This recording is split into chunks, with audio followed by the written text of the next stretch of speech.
This happened about 7 years ago, ironically on Halloween night. It was pretty late, close to midnight. So all the kids in the neighborhood had already gone home. Even our neighbors across the way had stopped playing their corny Halloween tape. You know, the ones with the creaking door sounds and witch cackling. It was just me and my cousin Q, sitting in the living room. Now, my other cousin, who was about 4 years old, had left her doll laying on the floor, face down. It was one of those baby alive dolls or something like that. The ones with the moving eyelids. Q had issues with that doll the moment it was bought. She hated it and said it was creepy.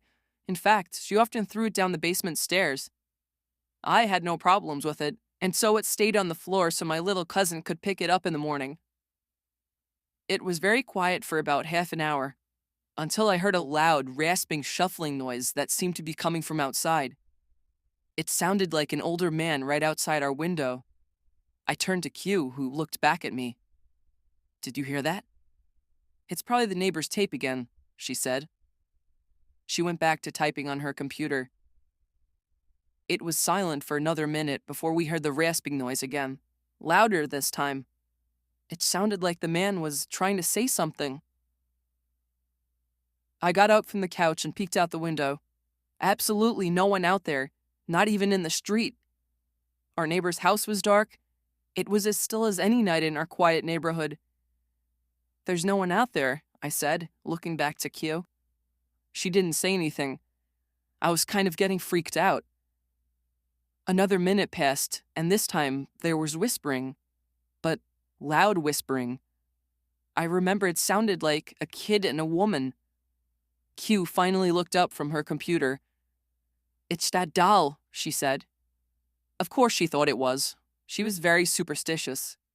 I gave her a skeptic look. Let me say this. I don't believe in the paranormal. I leant down and picked up the doll. It was fine. Her eyes were closed.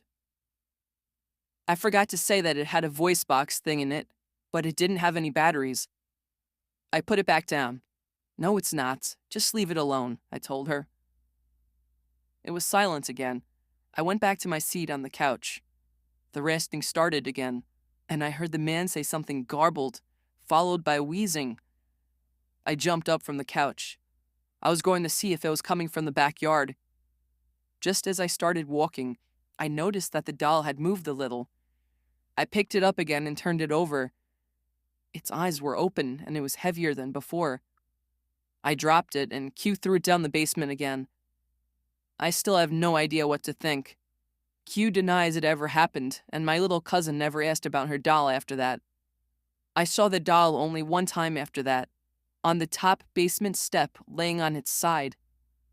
This time, I pushed it down the steps.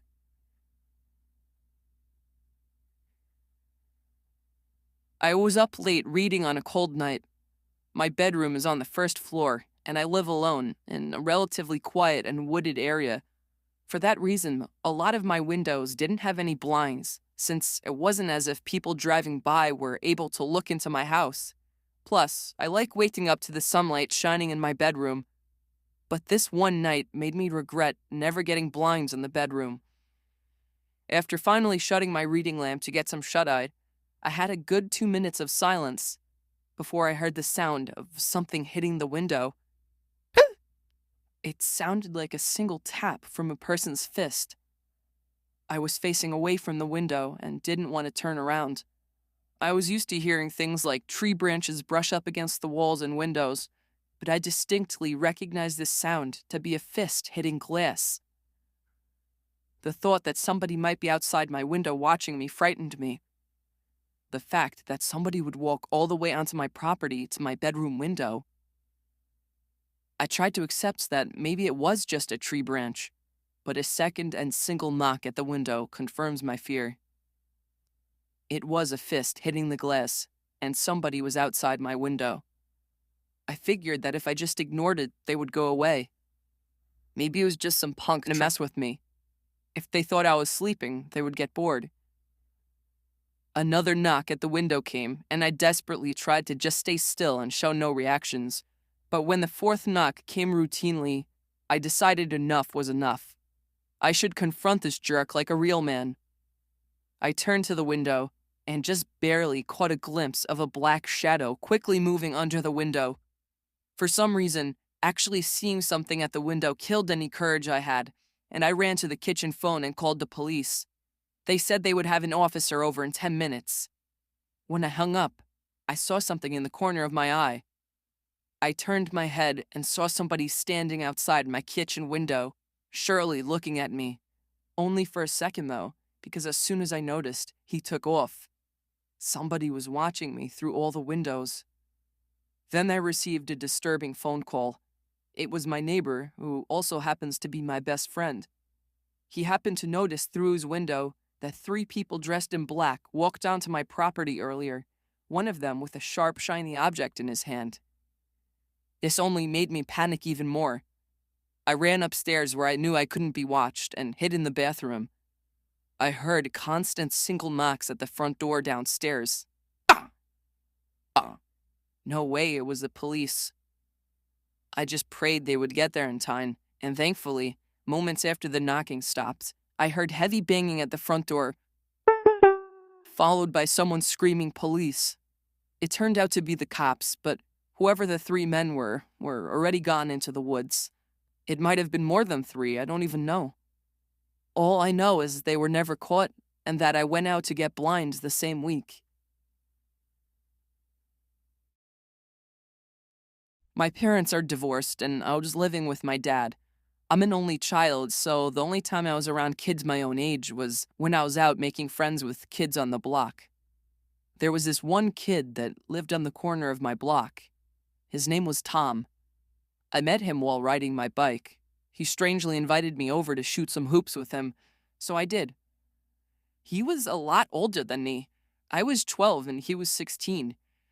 I found out after hanging out with him a lot that he was an only child as well, and that he also lived with his dad. At first, I found him very relatable.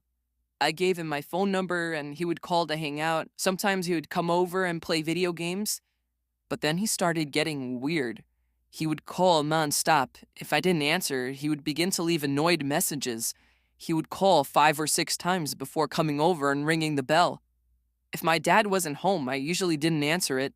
But when he was home, he would force me to hang out with Tom, even though I told him he was creepy. I biked with Tom back down to his house while pretending to listen to him babble on about stupid shit. This kid would never shut up. I needed to find a way to get him to stop looking for me. Then, for the first time, he invited me into his house. I really didn't want to go in, but it didn't seem I had a choice. The second I walked into the door, the foul, disgusting odor of his house filled my lungs. Clothes were tossed all over the floor, broken glass in one corner of the room, and what looked like coffee stains on the wall. It was the most disgusting place I'd ever seen. And then, a huge, shady-looking man walked out from another room. He looked at me with a very intimidating look. I felt myself backing up away from him until Tom introduced him as his father.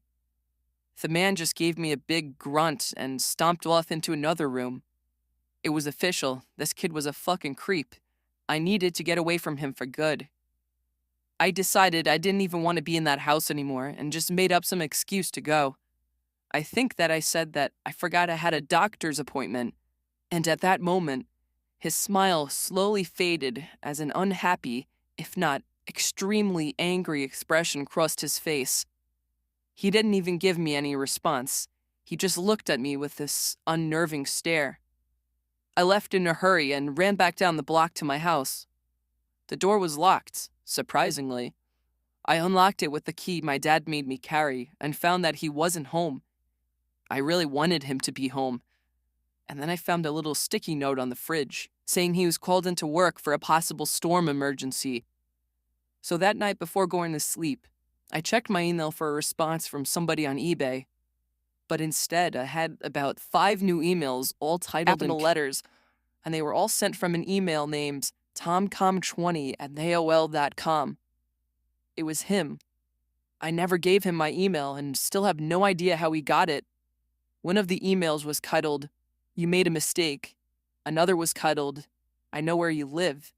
And the rest were filled with profanity and threats.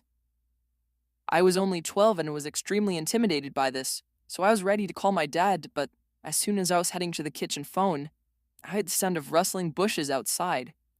I opened the blinds of the window that was stationed in the bushes, and was greeted by the face of the huge man who I instantly recognized as Tom's dad. I called the police, but by the time they arrived, he was already gone. When my dad came home early because of their situation, we went on to get a restraining order as soon as possible. Tom and his dad moved out about a month after that. I moved into a house that my aunt and uncle had been renting out for several years after they built a new place. I spent a few months alone before a buddy from work asked if I was looking for a roommate. I thought about it for a few days and ended up allowing him to move in. There was a 2-bedroom place with a dinner office in the garage. He decided he wanted his own space, as the bedrooms were right next to each other, so he moved his stuff into the office in the garage. And I have to admit, it was a pretty close setup he had. The only problem, he didn't have a bathroom or kitchen out there, so he would use the kitchen and toilet in the house. We worked different schedules, so I would often leave the house unlocked for him. One night, I went to my girlfriend's house for dinner. After I got back, I decided to grab a 6-pack of beer I had bought the previous night. When I opened the fridge, my beer was gone. I assumed it was my roommate and went into a blind rage. I stormed out into the garage and slammed his bedroom door open. He was sleeping and rolled over. I screamed at him, asking why he drank my beer without asking. He said he didn't touch my beer and rubbed the sleep out of his eyes. Having lived with him for a while, I was pretty good at judging when he was lying. I felt he was telling the truth. My heart sank as I came to the realization that somebody had stolen up beer from the fridge or whatever else. We went back into the house to make sure everything was in its place. The TV was there. All the furniture. It wasn't until I went into my bedroom and realized my $2,000 laptop was gone that we began to panic. My buddy called the cops and we searched high and low for the beer and laptop, thinking I might have misplaced them. We soon gave up and began to search the yard for whoever had done this. We didn't live alone in this house, though. There was a room that had been built on several years after the house was built. My aunt's dying mother spent her last couple of years living there, as it was easy for my aunt and uncle to care for her during her sickness. When she died, they began to rent the room after a strange woman, before eventually moving out themselves and renting the rest of the house out. The woman remained there until we moved in, and my aunt and uncle had their concerns with her. They believed she was a drug addict, which became evident to us during our stay there. She behaved erratically, and we would hear strange noises from her end of the house all hours of the night. Her brother moved in several months after we did, which was strange because her place was a 1-bedroom suite. We figured he just slept on the couch or something. He was even weirder than her, though. He wouldn't acknowledge me when I pulled up into the driveway while he was sitting having a smoke. Trying to make conversation with the guy was pointless. He basically just scared through your soul. Wouldn't I even ask my roommate if he could score him drugs? That night during our search for the burglar, we went out to the garage door, only to find bare footprints in the snow. The footprints led from their suite door to our garage door. We put 2 and 2 together and began banging on their door. We said we knew it was him, and he better answer the door. Someone inside lifted the curtain and made eye contact with me, which to this day still gives me chills. The cops showed up and took down all our information. They scoured the house and found nothing and no one. He showed them the footprints and explained that the people living in the suite were drug addicts. We gave the officers their names. They ran the names in a cruiser and came back to inform us that the man had a warrant in another province and was convicted of breaking and entering several years back. The cops knocked on their door for several minutes and identified themselves as police officers, to no avail. They informed us that because the warrant was from out of province, and technically the man hadn't committed a crime, there was nothing they could do about it. The cops left and it was 1 a.m., so my roommate and I went to bed. The door that connects the 2 weirdos suite and my part of the house can only be locked from their side of the door. I completely forgot about this before falling asleep. During the night, I heard footsteps outside my door, a few loud bangs. My doorknob began to shake violently. I was barely awake and brushed it off as my roommate. Luckily, I always locked my bedroom door at night. The next morning, I asked my roommate what was so important at 3 a.m. that he would need to try and get in my room. He told me he slept through the night and hadn't even got up to go to the bathroom. My heart sank. I told him what had happened during the night. I have never been more glad that I locked my door at night, due to some silly childhood fear that I've held onto into adulthood. To this day, I wonder what would have happened if I left my bedroom door open and that man got into my room. Needless to say, me and my buddy moved out of that place a few weeks later.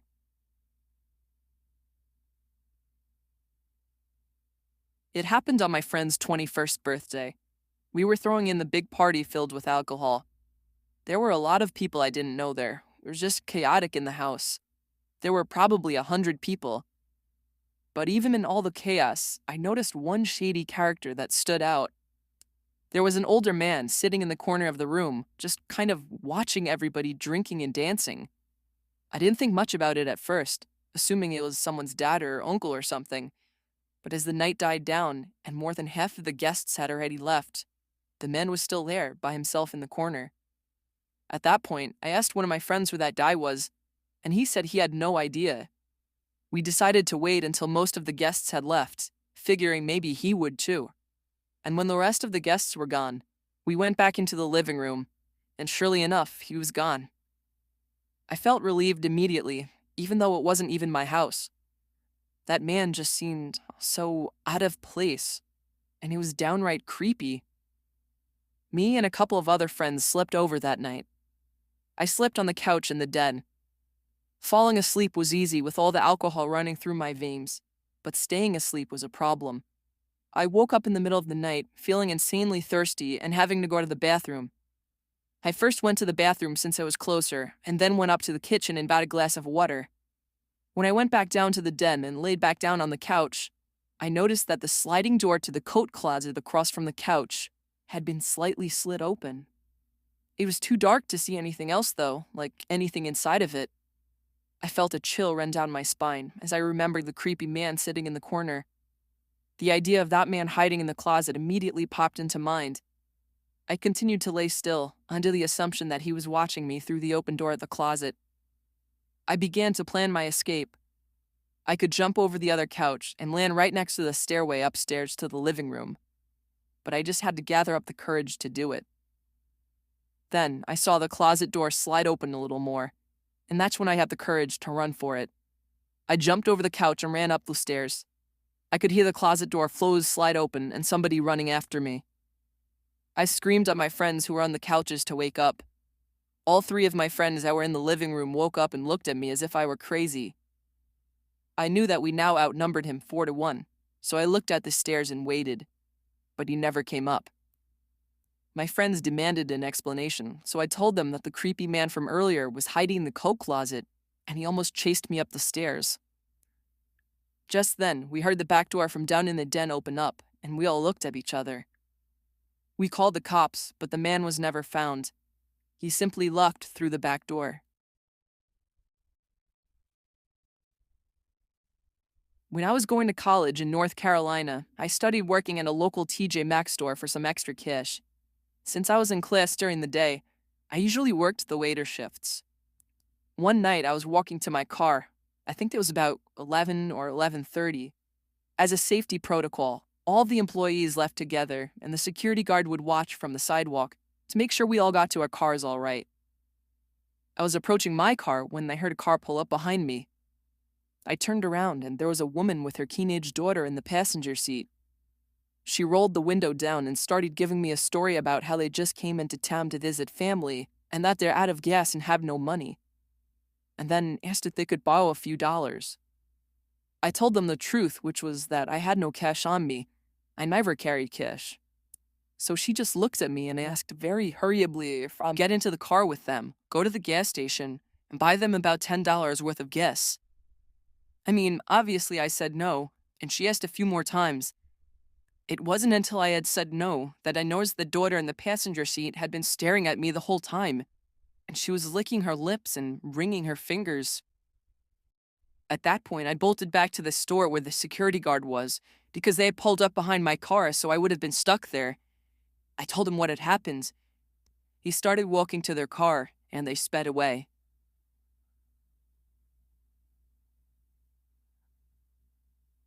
Working the night shift always sucked. I work in an office building and would constantly do the night shifts since it was the only time it would work out for me.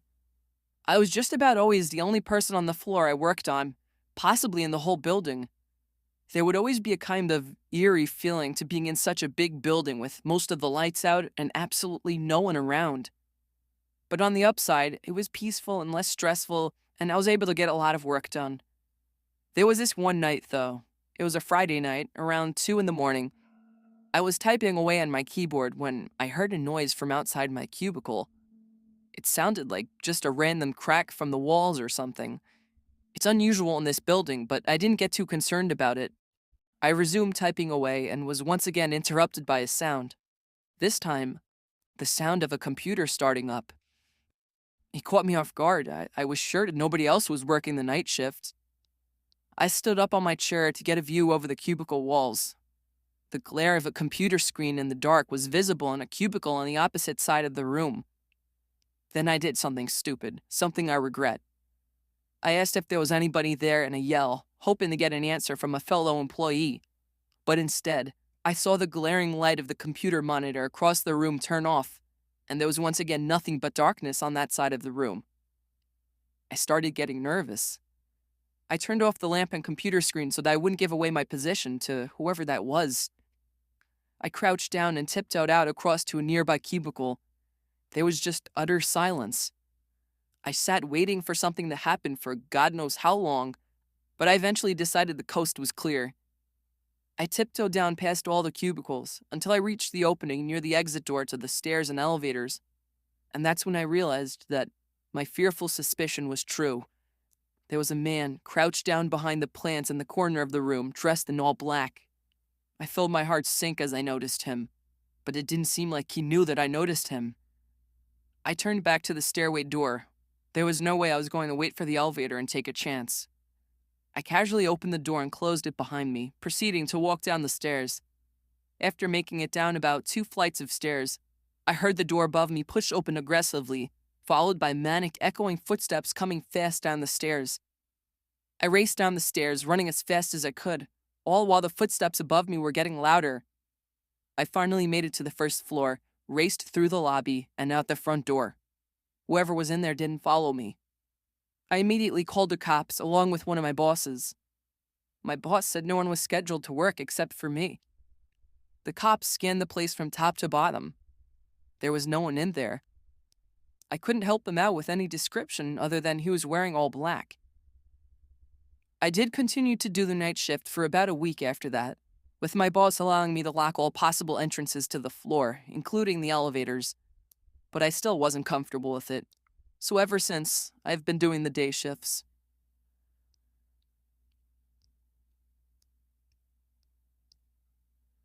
It was 4 a.m. on a Saturday night. I woke up to my stomach rumbling, and nothing is worse than trying to sleep on an empty stomach. So I got out of bed and made my way to the kitchen to make a sandwich. But immediately I noticed that the cabinet was open. I'm always super obsessive over closing everything I open, so I couldn't believe that I had done that. I found it more odd than most people would. That's just how I am. Most people would shut the cabinet and forget about it. But I went as far as investigating around the house for any unwanted guests. There was nobody in any of the closets I checked, but when I went down to the den, the back door was wide open. I was certain now that someone had been in my house. I somehow had the balls to step outside and turn on the patio light, and there was somebody sitting in one of the patio chairs. He looked at me with a blank expression and got up slowly. He looked filthy, almost homeless. His hair was down to his shoulders. He started walking closer to me. I couldn't tell what his intentions were, and I kind of just stood there, almost taking him as harmless. But he suddenly lunged at me, and I barely had time to shut the door and lock it. We stared each other down for 10 seconds through the glass, until I finally realized I should be taking that time to call the cops. I ran to the kitchen to get the phone, and as I was dialing, I noticed when I got back that he was already gone. I still called the cops, but nothing was ever found of the man.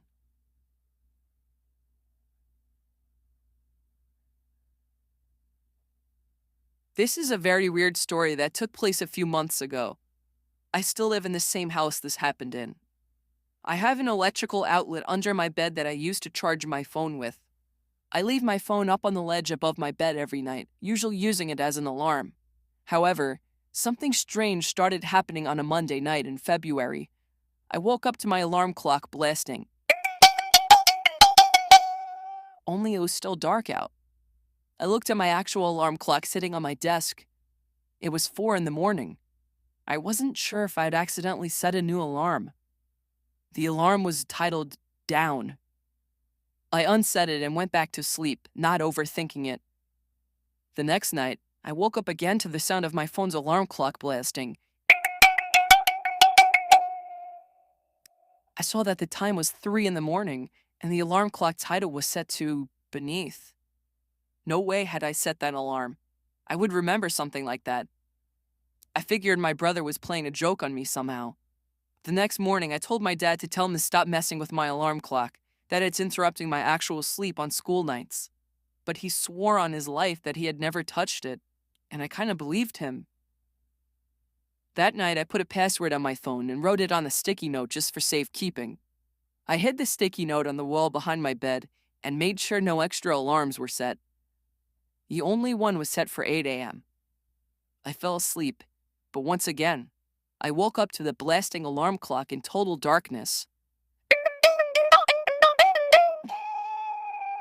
2 a.m. The alarm was titled The. I was a little freaked out now. Something was really wrong with my phone. I was sure someone was hacking into it. The next day, I left it off for the whole day in hopes that whoever was messing with it would forget about it. And that night, I used my actual alarm clock on my desk as an alarm instead. I set it to 8 a.m. and went to sleep. But when I woke up, there was once again no sunlight. My alarm clock was off, so I couldn't see the time. It was my phone. It had been moved to the ledge. But the alarm clock sound wasn't the usual marimba. It was some kind of distorted screaming sound. I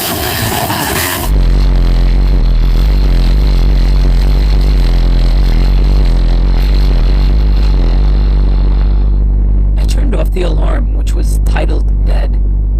It was 1 in the morning. I was laying there clueless, not knowing what to think. My phone was at 10%, so I reached down under my bed to try and find the charger that's normally plugged into the wall. It was missing. And then, at the worst possible time, I realized exactly what it all meant. The 4 alarm titles formed a sentence. Down, beneath, the bed. I tried to pull my arm away, but it was too late. I felt a hand grab my arm and squeeze tight. I screamed as loud as I could, loud enough for all the neighbors to hear. I heard my parents' bedroom door open and footsteps running over to my room. My door opened and my dad barged in with a baseball bat. He saw that I was being pulled down to the edge of my bed. My dad reached under my bed and grabbed a hold of the man hiding under. He knocked him out with the bat and called the cops.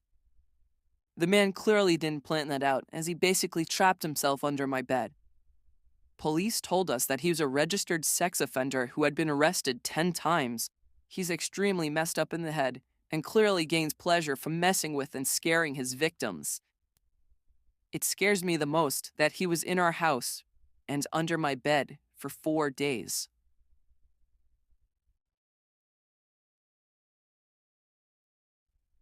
The most horrifying experience that ever happened to me didn't even directly happen to me.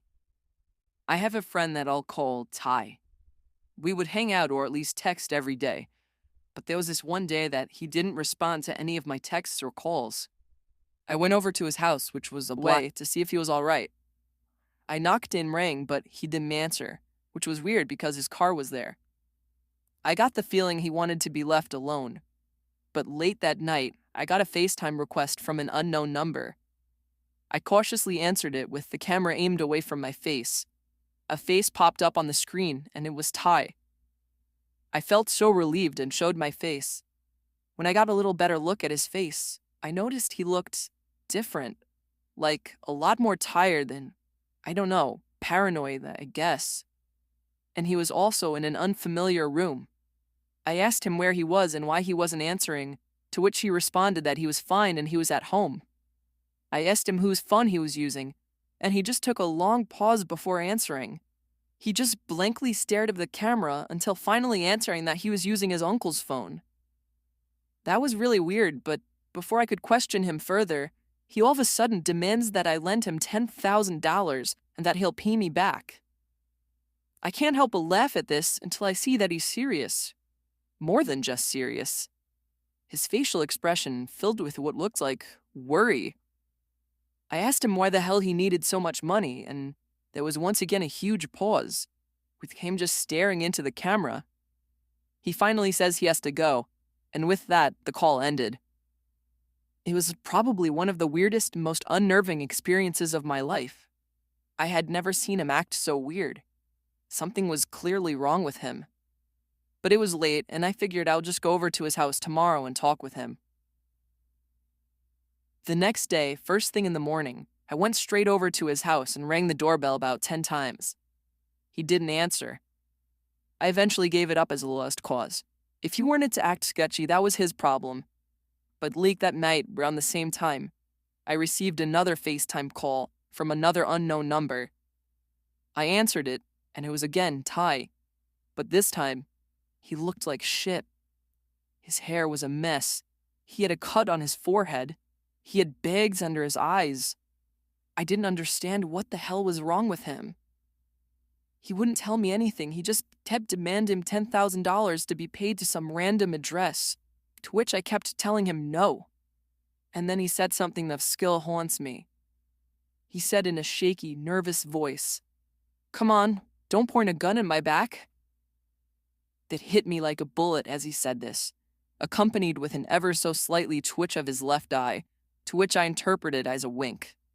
But then, the call ended abruptly, and I can only imagine what was going to happen to him. By some miracle, I remembered the address and sent the cops there right away. There was an old abandoned house in the basically deserted block miles away from my house. And they found Ty in the basement, beaten senseless and barely alive, but they got to him just in time. The sicko that did this to him was already long gone. Ty doesn't like to talk about it, but the most he told me was that he was walking home before everything went black, and he woke up in a dark basement. Ah.